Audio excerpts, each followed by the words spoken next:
kasih kepercayaan dari Bapak Ibu Gembala untuk saya melayani dalam ibadah doa ini, karena beliau ada menjenguk anaknya. Saya percaya kita semua pun tetap ada dalam hadirat Tuhan. Ya. Saya tidak asing di hadapan Bapak Ibu sekalian, karena kita bertetangga, ya, bertetangga rumahnya, gitu ya. Pada malam hari ini kita sama-sama akan membuka firman Tuhan dalam Kolose pasal yang kedua. Kitab Kolose pasal yang kedua, ayat yang ke-6 sampai ayat yang ke-7.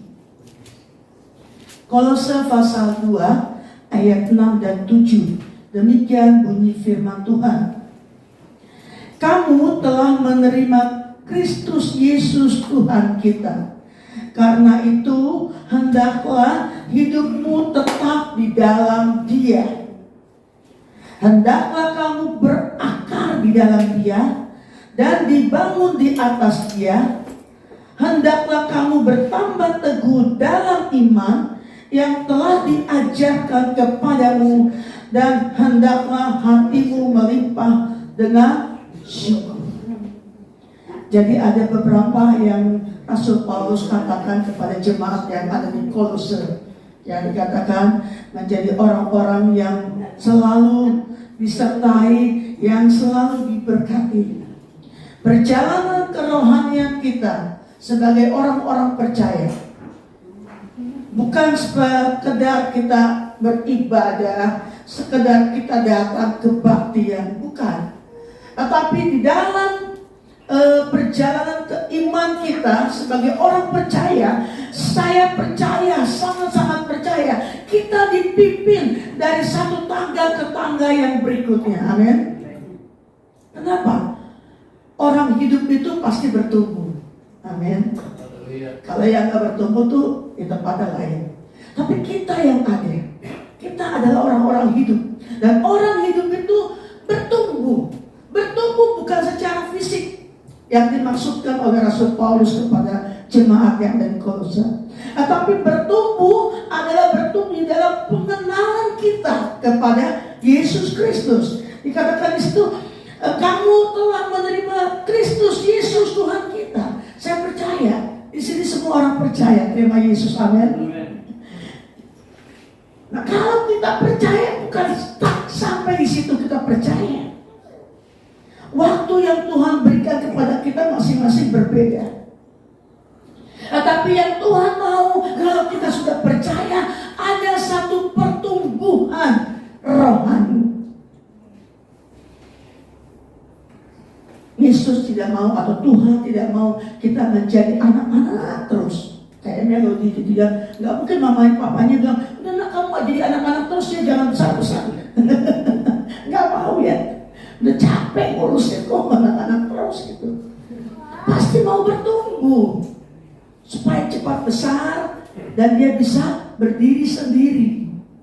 Nah, firman Tuhan katakan di situ, kalau kita, karena itu hendaklah hidupmu berakar di dalam Dia. Kalau kita percaya, saat kita terima Yesus, dikatakan kita ditanggung. Kita ditanggung. Nah, dalam perjalanan kerohanian kita, maka mulailah apa yang ditanam itu berakar, mengeluarkan akar.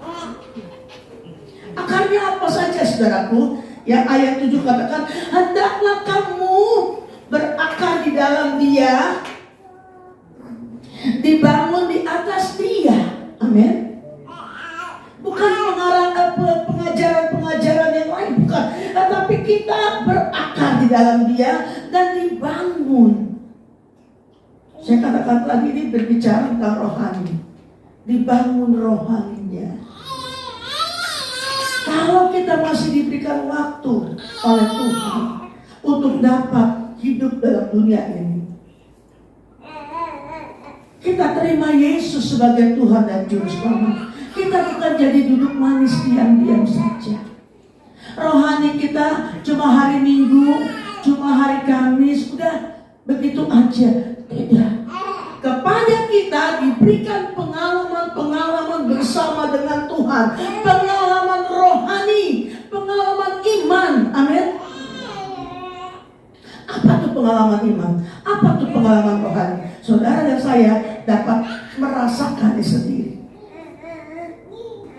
Kepada kita Tuhan tuntun bahwa untuk kamu saya kasih pengalaman ini, untuk kamu saya kasih pengalaman itu. Masing-masing Tuhan proses kehidupan kita supaya akar itu tidak mati. Akar itu tetap bertumbuh. Maka dikatakan dibangun di atas Dia. Kalau akar itu sudah mulai kuat, kita mulai dibangun, tambah lagi, tambah lagi, tambah lagi, tambah lagi. Kalau bertambah itu bukan sesuatu yang mudah, ya kan? Bertambah itu bukan sesuatu yang mudah, itu sesuatu yang berat. Misalkan beban kita cuma 5 kilo, tapi karena kita dibangun mau bertumbuh, ditambahin di 10 kilo. Berarti tambah berat atau tambah ringan? Tambah berat. Tetapi itulah dikatakan kalau kita mau tetap hidup di dalam Dia, maka kita berakar dan dibangun. Kita tidak lagi menjadi anak-anak Tuhan yang apa ya? Firman Tuhan saya pernah baca, anak-anak yang gampangan. Artinya apa? Suruh ke sana ikut, suruh ke sini ikut. Apalagi mau Natal ya. Benar, ini gak beda di semua jemaat. Anak sekolah minggu tambah. Tempat saya begitu. Ya gak? Yang males-males itu jadi mulai rajin lagi gitu. Sampai anak saya bilang, Mama, ini absen tuh tambah terus ya Mama. Bagaimana nih menyediakan hadiah buat anak-anak? Ya sudah, siapkan saja. Pasti Tuhan tolong, pasti Tuhan cukupkan. Bukan seperti itu. Nanti sudah lewat Natal, rendam lagi. Ya. Entar naik lagi mau Paskah. Ya kan? Entar turun lagi. Terus begitu, bukan. Yang Tuhan mau itu bukan seperti itu. Kita dibangun, kita berakar, kita semakin kuat, semakin kokoh, terus beranjak naik, bertumbuh.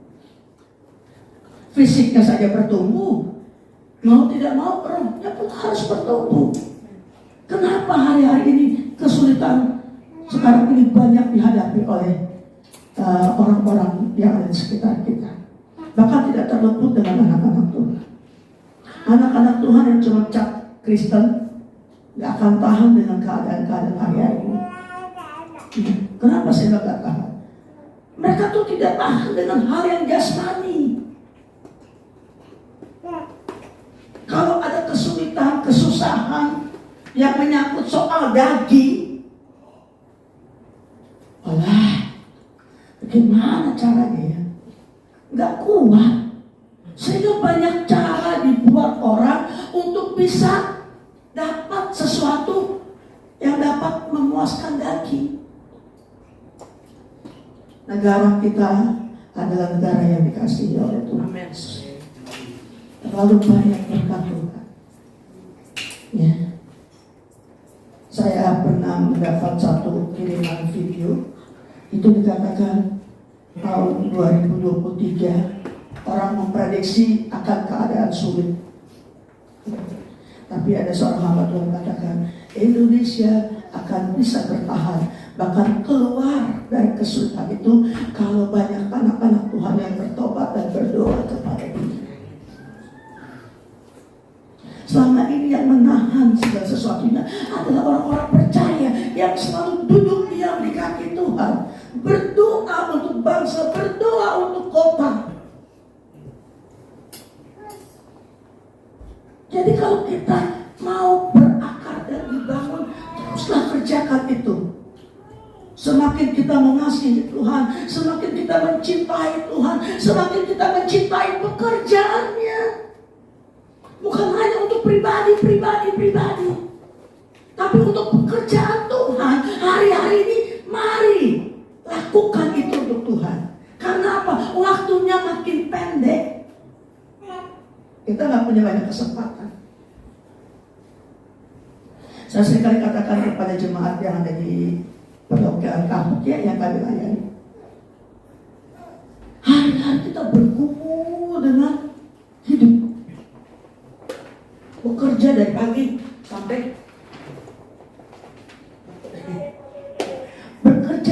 sampai malam, bahkan kalau bisa sampai pagi lagi.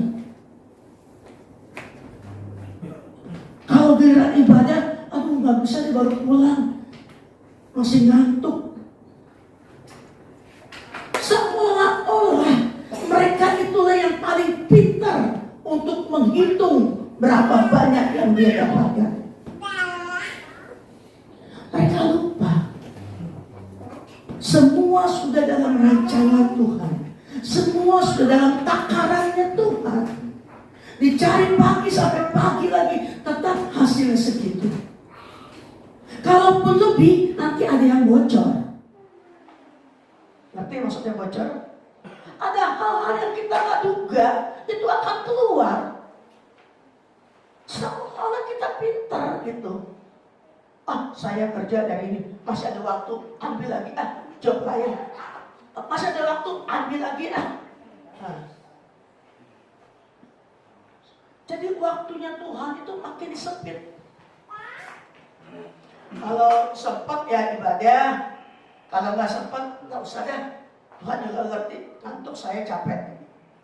Jangan, yang Tuhan mau kita berakar, kita dibangun dan berakar di dalam Dia, ya, berakar dan dibangun di atas Dia, supaya kita semakin kuat. Yang kedua dikatakan lagi di sini, hendaklah kamu berakar dalam Dia dan dibangun di atas Dia. Yang kedua, hendaklah kamu bertambah teguh dalam iman yang telah diajarkan kepadamu. Amin. Makin teguh iman. Hari-hari ini kita mesti berani menunjukkan identitas kita sebagai orang percaya. Ya. Berapa banyak orang-orang yang katanya orang Kristen, tapi kalau dibilang besok masuk ya kerja, kan hari Minggu masuk gak bisa, ada urusan, ada tambahan. Ya udah masuk, tinggalkan ibadahmu. Banyak diketemukan seperti itu. Tapi kita harus punya prinsip, dikatakan di sini. Hendaklah kamu bertambah teguh dalam iman yang telah diajarkan. Kita diajarkan iman. Bagaimana iman itu dapat bertumbuh, bagaimana iman itu dapat bertambah-tambah, kalau kita tidak mau mendekat kepada Tuhan. Firman Tuhan katakan dalam Ibrani 11 ayat 1, iman adalah sesuatu, atau iman adalah dasar dari segala sesuatu yang belum kita lihat. Intinya seperti itu. Kalau sudah ada itu bukan iman. Itu memang sudah ada. Tapi iman sesuatu yang tidak mungkin, itu bisa mungkin. Kenapa kalau dalam ibadah atau dalam satu gereja seringkali kalau ada acara janji iman. Apa janji iman? Dia gajinya mungkin 5 juta. Ya.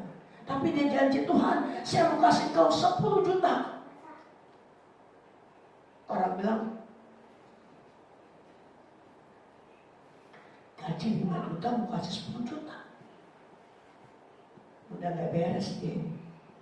Tapi kalau itu digerakkan, kalau itu disuruh oleh Tuhan, dan itu menjadi iman, saya percaya itu dia bisa kasih dengan apa yang sudah dia imankan kepada Tuhan. 10 juta.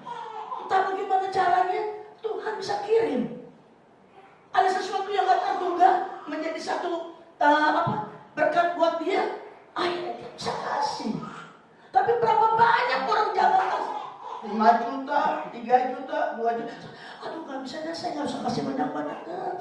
Saya gak bisa nyumbang banyak-banyak deh. Saya semampunya saya. Ya semampu itu juga berkat yang Tuhan kasih sama kita. Karena kita menghitung kepada Tuhan. Kayaknya gak mungkin deh. Saya gak bisa kasih banyak-banyak deh. Banyak urusan saya. Seperti itu. Seperti itu. Nah, firman Tuhan katakan, hendaklah kamu bertambah teguh dalam iman. Jadi iman itu sesuatu yang tidak pernah kita lihat, tetapi kita yakin itu akan jadi. Satu kesaksian ya, saudara. Tahun 2019, saya dengan Om berangkat ke Yerusalem, Israel. Doa saya untuk bisa berangkat ke sana itu bukan cuma setahun, 2 tahun, 3 tahun, 4 tahun. Saya lupa sudah berapa lama saya berdoa. Tuhan kalau boleh, kalau belum sampai di Yerusalem baru, pengen saya ke Israel. Tapi kalau bisa tantang mengeluarkan uang supaya saya pergi. Benar. Itu doa. Sepertinya doa yang lu tuh, mau pergi nggak mau keluar duit, mau pergi nggak punya duit. Gitu. Tapi satu ketika, saudaraku, ada seorang satu keluarga menyampaikan langsung kepada Om, kepada saya, pernah ke Israel? Saya bilang kami belum pernah. Mau? Kalau Tuhan kehendaki, mau sekali. Sudah, singkat cerita. Beberapa waktu kemudian dia telepon lagi, tolong siapkan paspor. Ngomongnya sama Om. Om ragu-ragu. Masa saya pergi sendiri katanya. Gak mau kalau sendiri mah. Iya. Tanya lagi. Saya sama istri saya ya. Oh iya, dua paspor. Kami serahkan paspor, diurus paspornya. Banyak orang berpikir, banyak orang mengira saya ada bayar 1 sen gitu untuk pergi sampai sana. Di depan jemaat saya katakan saya tidak mengeluarkan uang sepeser pun. Bahkan saya dapat berkat untuk bisa berangkat ke sana. Saudaraku, doa yang dinaikkan, yang entah kapan saya doakan itu mulai terjawab. Itu iman, saudaraku. Iman. Saya bilang, orang boleh keluar negeri. Saya sampai ngobrol di bulan sama Komir. Kita udah lewatin berapa benua ini untuk sampai ke Timur Tengah sana. Sesuatu yang amazing gitu, yang nggak kebayang oleh saya. Saya bisa berangkat melihat lapak tilasnya Yesus di sana. Masih mau berangkat, orangnya masih kasih uang saku lagi dalam bentuk dolar. Di mana saudaraku? Di mana akan bisa saya temui seperti itu? Kalau bukan karena Tuhan. Dan janji Tuhan itu tidak pernah salah. Jadi iman itu harus sesuatu yang kayaknya nggak mungkin. Aduh Tuhan, kalau mau berangkat sendiri, itu kelasnya waktu itu kami rupiahkan sekitar per orang itu 35 juta. Kalau saya berdua 70 juta. Belum bakal bawa sakunya. Tahun 2019, ya. Saya pun tidak punya simpanan banyak kayak gitu. Tapi Tuhan izinkan sampai di sana.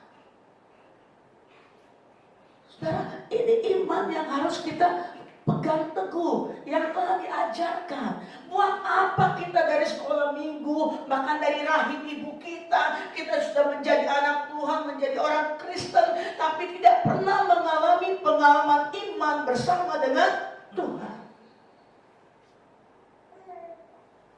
Ya, yang terakhir dikatakan di sini, hendaklah hatimu melimpah dengan syukur. Syukur, saudaraku. Saya punya pengalaman kemarin. Beberapa hari yang lalu kami akan pergi ke bandara. Sampai di jalan bannya kempes. Di tol ya. Kempes.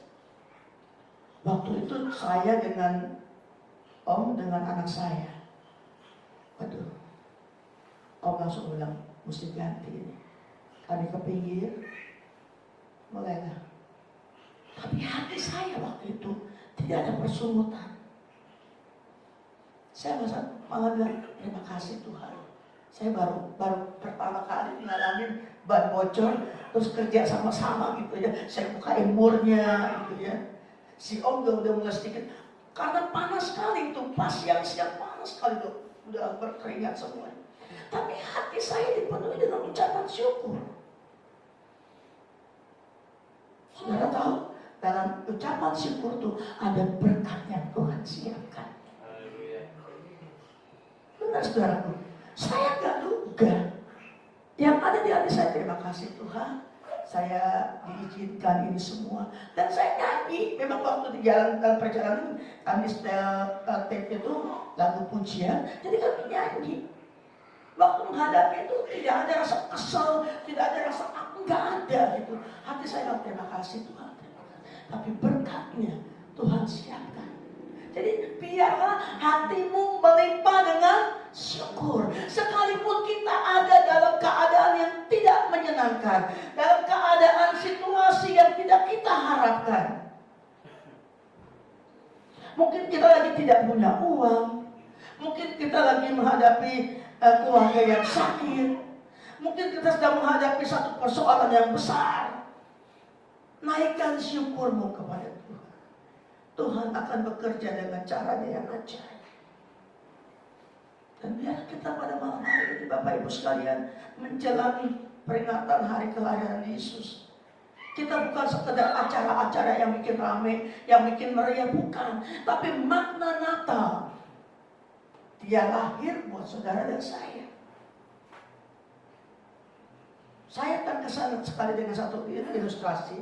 Dikatakan, kalau zaman dulu orang kalau mau bikin roti, mau bikin donat, itu kan mesti dibanting-banting kan, supaya naik dia punya adonan. Kalau zaman sekarang ada mesinnya, tinggal digiling, masukin semua bahan, giling terus mesin. Pada zaman dulu harus pakai tenaga. Artinya ada satu proses yang membuat menjadi sangat-sangat menderita gitu. Saya ingat waktu kita juga waktu masih istilahnya belum punya mixer apa gitu ya. Om tuh yang kalau saya bikin apa dia bagian banting karena sesuai dengan badannya. Banting Om. Saya tinggal ngadonin dia banting. Kalau sekarang enggak, ya kan? Nah, zaman dulu juga bikin anggur itu kalau di Palestina langsung ya, itu enggak pakai mesin. Bapak Ibu tahu caranya? Dia diinjak-injak itu anggurnya. Jadi ada satu proses yang sangat-sangat berat. Itu melambangkan dengan apa? Tubuh dan darah Yesus. Yesus waktu mau naik di atas kayu salib, apa tubuhnya gak hancur? Dicabik-cabik, dibanting, dipukul, ditendang, sakit. Sehingga tubuhnya dikatakan seperti roti yang setiap awal bulan kita makan. Darahnya seperti anggur yang diperas, yang diinjak, waduh sampai luar biasa. Makanya kalau ada perjamuan jangan pernah tinggalkan. Jangan pernah tinggalkan perjamuan Tuhan atau perjamuan kudus. Karena disitulah kita bisa memperingati bagaimana perjalanan Yesus yang luar biasa buat kita semua. Sehingga kita cuma bisa bilang, terima kasih Tuhan. Bersyukur buat semua pengorbanan Tuhan sehingga kita selamat. Bapak Ibu yang saya kasihi, biarlah pada malam hari ini kita semua bisa mengambil 3 poin yang tadi dikatakan. Kamu berakar dan dibangun di dalam Dia, lalu kita bertambah teguh dalam iman, dan yang ketiga kita melimpah dengan syukur. Bagaimanapun keadaan kita hari ini, belajar bersyukur. Tidak gampang. Besok mau bayar apa nih? Malam ini masih bersyukur. Yang ada besok ditagih sama orang. Tuhan bisa merubah segala sesuatu dengan caranya yang ajaib. Jangan pernah takut, jangan pernah khawatir. Ya kalau kita manusia boleh sedikit khawatir lah ya, namanya kita manusia. Berarti kita belum seperti Tuhan, gitu ya kan? Tapi biarlah kita melimpah dengan apapun. Kita percaya tidak ada persoalan yang tidak ada jawabannya. Kalau anak sekolah kan, ada ulangan, ada soal, pasti ada jawabannya kan? Sama juga dengan kita hidup ini. Kita dengan masalah kita pasti ada jalan keluarnya. Puji nama Tuhan. Mari kita tundukkan berlutut, kita akan menyembah Tuhan beberapa saat ya.